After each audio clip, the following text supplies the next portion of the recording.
The Commission has found reasonable grounds to believe that Israeli security forces committed serious violations of human rights and international humanitarian law. These violations clearly warrant criminal investigation and prosecution, and we call on Israel to conduct meaningful investigations into these serious violations and to provide timely justice and reparations for those killed and injured.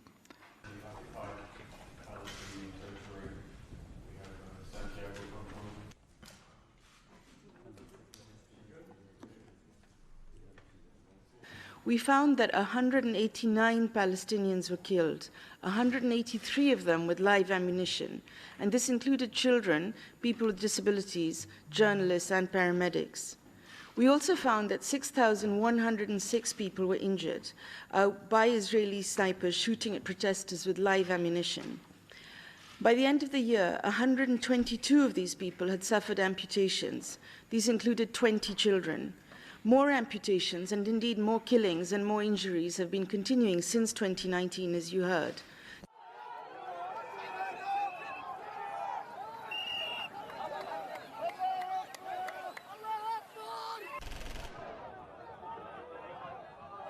We found with reasonable ground to believe that the Israeli soldiers shoot at the numbers that my colleague gave.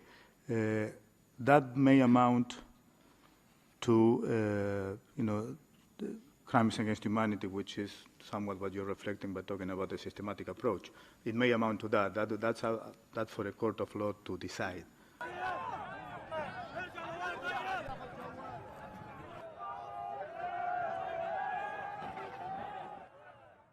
We're saying that they have intentionally shot children, they've intentionally shot people with disabilities, they've intentionally shot journalists, knowing them to be children, people with disabilities and journalists. Some of the children, not all of the children are visibly children perhaps, but many of them are, as Commissioner Murungi just said. The journalists were all marked with press vests that we investigated. And the people with disabilities, as I said, a double amputee in a wheelchair, a person using crutches, they were visibly that.